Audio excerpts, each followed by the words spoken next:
Mengapa keyakinan anda lebih kuat daripada bakat anda? Terdapat satu kisah yang jarang diketahui tentang seorang lelaki bernama Thomas Edison. Bukan kisah tentang mentol atau ketika dia berkata bahawa kegagalan tidak wujud, hanya eksperimen yang belum berjaya. Ini adalah kisah tentang Edison muda, budak lelaki yang pemalu dan pendiam yang ramai orang menganggapnya terhad atau bahkan lambat. Pada usia 12 tahun, dia telah dikeluarkan dari sekolah kerana guru-gurunya percaya bahawa dia tidak boleh belajar. Namun ibunya, Nancy Edison, melihat sesuatu yang berbeza. Dia memandang anak itu dengan mata penuh keyakinan, bukan keraguan. Dengan keyakinan yang tidak tergoyahkan, dia mula mengajar di rumah. Di sana, di sudut kecil rumah mereka, Thomas belajar sesuatu yang lebih berharga daripada mana-mana formula matematik. Dia belajar untuk percaya pada perkara yang mustahil. Dia menyedari bahawa keyakinannya lebih kuat daripada apa sahaja had yang dunia cuba tetapkan ke atas dirinya. Dan keyakinan ini, keyakinan mutlak, menjadi benih bagi segala-galanya yang akan dia capai kelak. Idea ini, bahawa keyakinan kita membentuk realiti kita, bukanlah sesuatu yang baru. Dari ahli falsafah Yunani kuno hingga ikon kejayaan moden, mereka semua mempunyai satu perkara sepunya.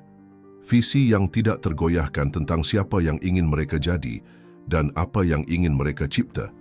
Henry Ford, salah satu nama yang bergema dalam sejarah, menghadapi banyak kegagalan sebelum mencipta kereta pertama yang terjangkau untuk rakyat biasa. Apabila ditanya bagaimana dia dapat terus maju selepas begitu banyak percubaan gagal, dia menjawab, "Jika kamu fikir kamu boleh atau jika kamu fikir kamu tidak boleh, dalam kedua-dua kes kamu betul." Ayat mudah ini, walaupun kelihatan biasa, mengandungi kebenaran yang mendalam.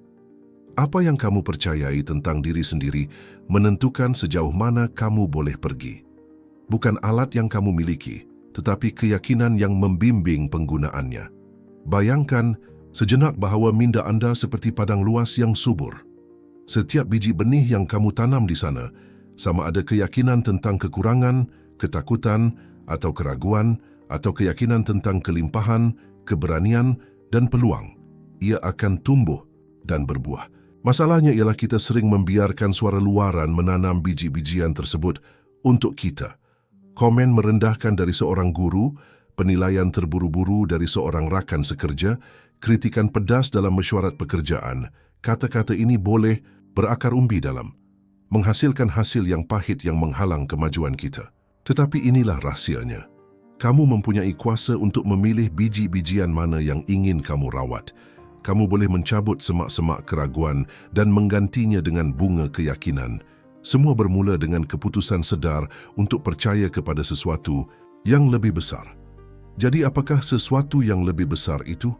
Ia adalah idea bahawa kamu dilahirkan sudah memiliki segala-galanya yang diperlukan untuk berjaya. Kamu tidak memerlukan izin siapapun untuk bermula. Kamu tidak perlu menunggu saat yang sempurna, sumber daya yang tepat, atau pengiktirafan orang lain. Kamu hanya perlu percaya. Percayalah bahawa perjalananmu penting. Percayalah bahawa impianmu layak untuk dikejar.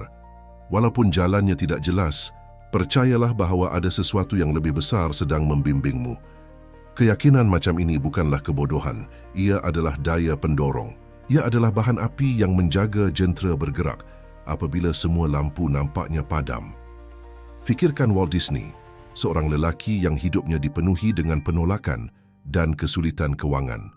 Dia pernah dipecat dari sebuah surat khabar kerana tidak cukup kreatif. Studio animasi pertamanya bangkrut. Dia juga dikhianati oleh seorang rakan kongsi yang mencuri lukisan asalnya. Namun Walt tidak menyerah. Dia mempunyai keyakinan yang tidak tergoyahkan bahawa visinya boleh menjadi realiti. Dia tahu bahawa hiburan bukan hanya tentang keseronokan, tetapi juga menginspirasi orang untuk bermimpi lebih besar. Dan keyakinan inilah yang membawanya membina sebuah empayar yang hari ini membawa kegembiraan kepada berjuta-juta orang di seluruh dunia. Bakat Walt tidak perlu diperdebatkan. Kebolehan menceritakan cerita dia luar biasa, tetapi tanpa keyakinan bahawa dia boleh mengatasi setiap halangan, semuanya mungkin akan sia-sia. Mungkin sekarang kamu bertanya-tanya, bagaimana jika aku tidak seperti Edison, Ford, Atau Disney, bagaimana jika bakatku tidak cukup? Inilah kebenaran yang tidak pernah diberitahu kepada kita. Tiada siapa bermula dengan bakat yang cukup. Bakat hanyalah titik permulaan. Perbezaan antara pencapaian besar dan pemimpi frustrasi bukanlah tahap bakat, tetapi kedalaman keyakinan mereka. Apabila kamu percaya bahawa kamu boleh berkembang, belajar dan menjadi lebih baik, kamu masuk ke dalam kitaran positif.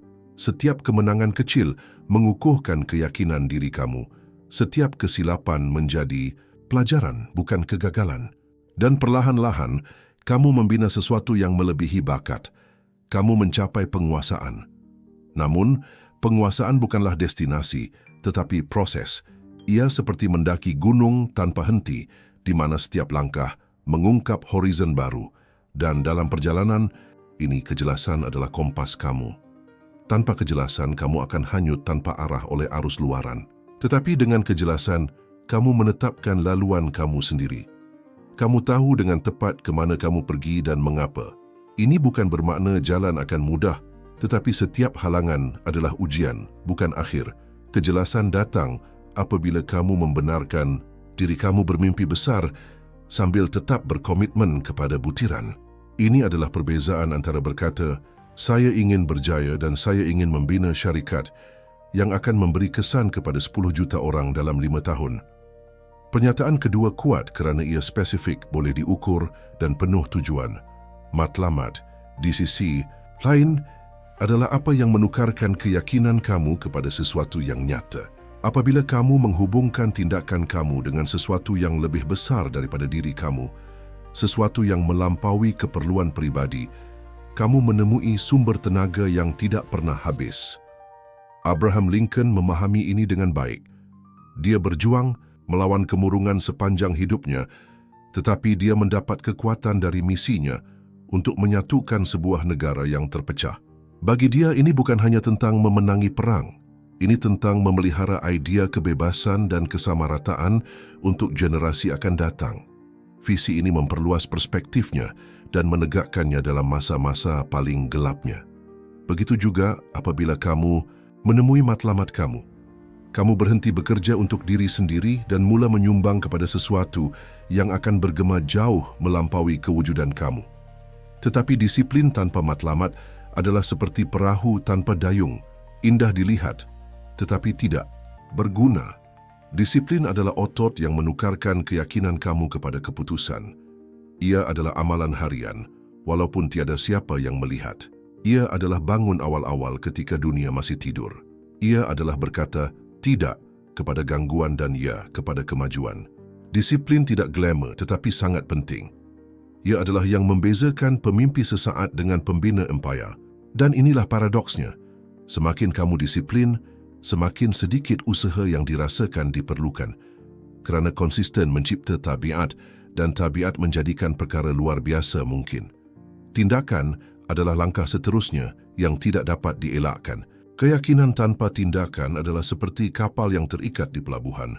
Selamat, tetapi tidak berguna. Tindakan adalah ketika kamu menguji keyakinan kamu. Ia adalah ketika kamu keluar dari zon selesa dan menghadapi yang tidak diketahui. Ya, akan ada ketakutan. Ya, akan ada keraguan. Tetapi ingatlah, ketakutan bukan musuh kamu. Ia adalah tanda bahawa kamu sedang berkembang. Setiap kali kamu bertindak walaupun dalam ketakutan, kamu meluaskan kemampuan kamu untuk menghadapi cabaran seterusnya. Tindakan adalah apa yang menukarkan impian kepada realiti, pemikiran kepada hasil, potensi kepada pencapaian. Dan apabila kamu mula melihat hasil daripada tindakan kamu, jangan lupa untuk mengamalkan rasa bersyukur.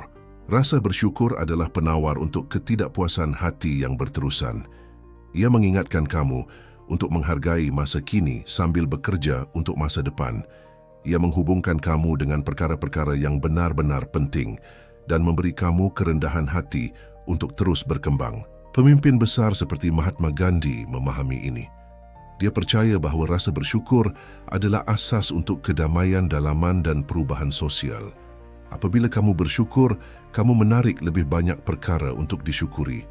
Ia adalah kitaran yang memberi makan jiwa kamu dan mengukuhkan keyakinan kamu. Keupayaan untuk beradaptasi di sisi lain adalah apa yang menjaga relevansimu dalam dunia yang sentiasa berubah. Seperti air yang mengalir mengelilingi batu, kamu harus cukup fleksibel untuk mengubah arah tanpa kehilangan destinasi akhir kamu.